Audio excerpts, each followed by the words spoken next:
Hey, what's up, y'all? Welcome to the Bill Frantz Show. It is cold out here today. It's a wintry winter in St. Louis, Missouri. Woo! It's cold out, right? Bill. What? Bill Oh! Frantz Hey. It's a Bill Frantz Show. Hey. That's how we do it.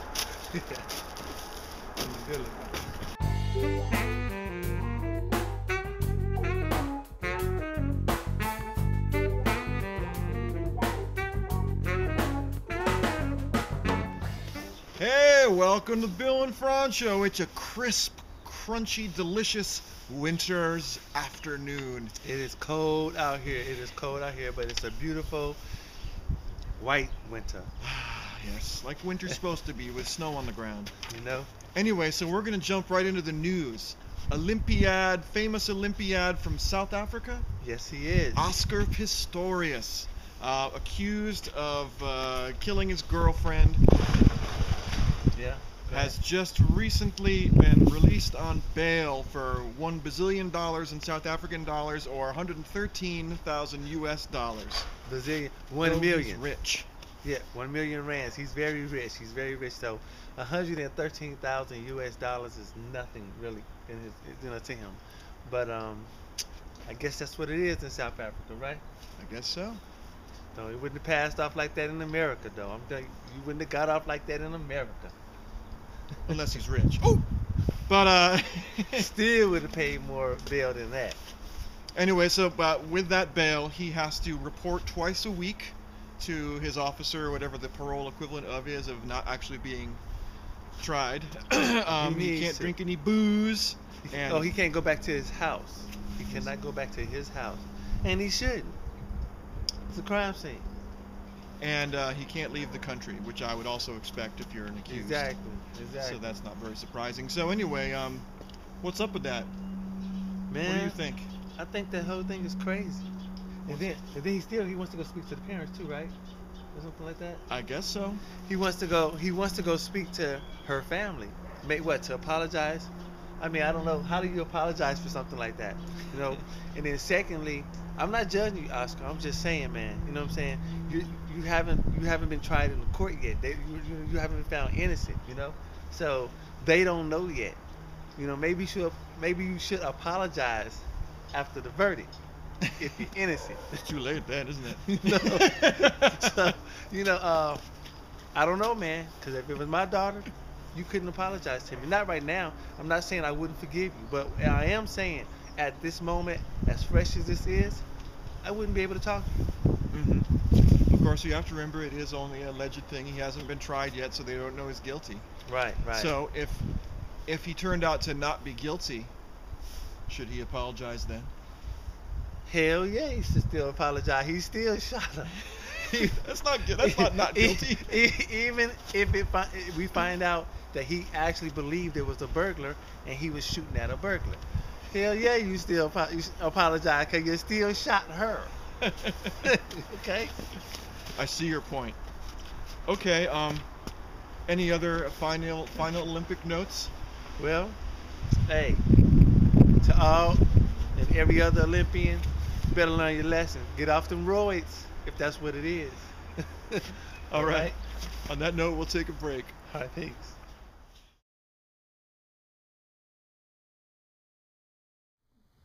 All right, old boy, you're going to the United States, going to meet some delicious American ladies. Maybe we'll see some bikinis, eh, old lad? Well, if we're going to the beach, we're going to need some suntan lotion. Walgreens.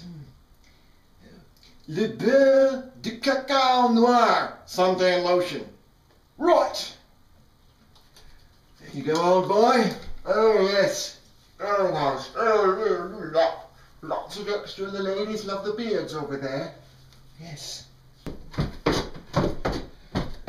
Right, I wonder if they have snow in Miami. Somehow I doubt it. I wonder about that cocoa butter. It's very bright out there. I mean, not the usual London fog.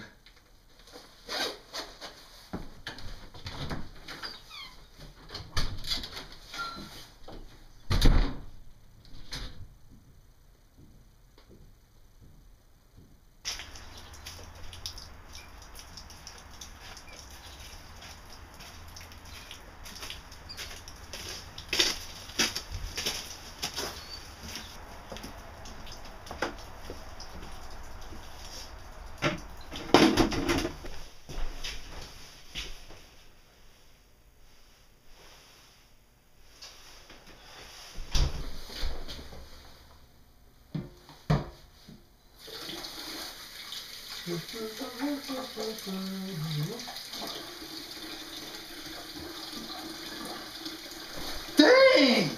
I'm black!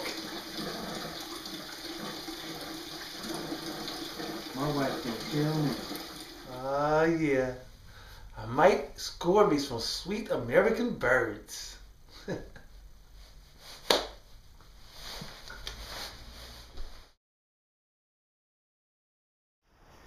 All right, welcome back to the Bill and Frantz Show. We got the roids cured. How do we do that? Michelle Obama and Jimmy Fallon do some mom dancing. Yes, the evolution of mom dancing. She got her groove on. She did the Doggie and everything. I mean, did you see the rhythm on that? I was like, dang, Michelle, you in the club? So what were some of the moves? Go shopping. Get the groceries.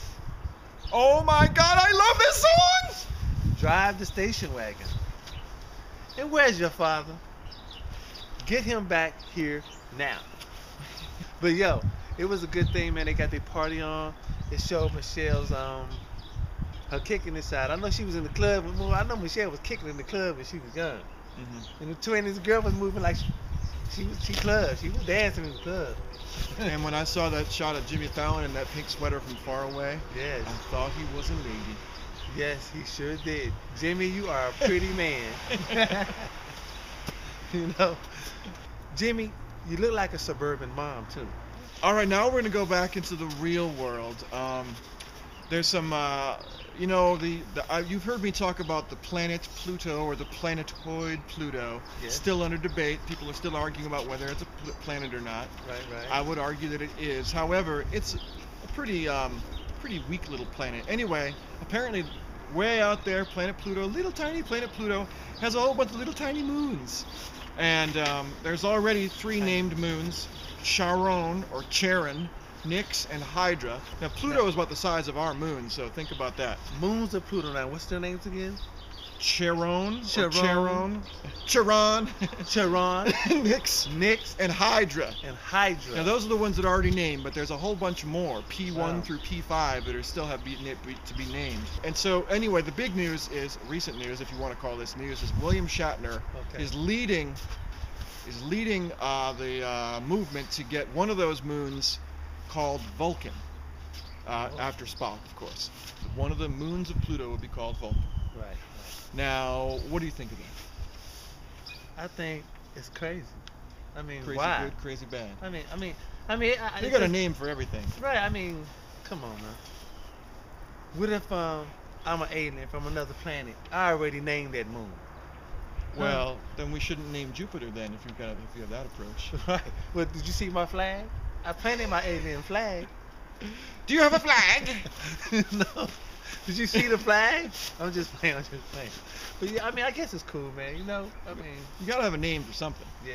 My thing here, if I may brush back, I've got 2 reasons why we shouldn't call a moon of Pluto Vulcan. Right. Why? Well, first of all, I think that the name Vulcan deserves something more than a moon, a tiny moon of a tiny planet. I think if you're going to name a planet Vulcan, it should be a substantial planet. Something, you know. Yeah, because Spock was a bad character. He handled his business. And you know, think about it, Vulcans they're smarter, they're stronger, and they live longer than humans. So they're just like better than us in pretty much almost every way. Except they're a little uptight.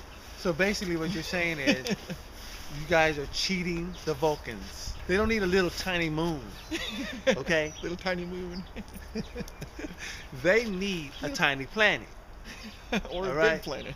Historically speaking, the name Vulcan was originally a hypothetical or theoretical planet was closer to the sun than Mercury. So it was it was theoretically there, but they couldn't see it because it was too close to the sun and it was too bright. That was something in the 19th century. They had a theory and they had a whole bunch of math to support it. So originally the name Vulcan, before Star Trek, was the name of a planet that was really, really close to the sun, but it turns out not to be there. So now they're trying to find some other thing. But I think, once again, I'm going to say it one more time, the name Vulcan should go to something cooler than a tiny moon of a tiny planet. Right. Well, I guess that's what you get on the Bill and Frantz Show. That's how we do it. But come on, a tiny moon. We're out. Peace.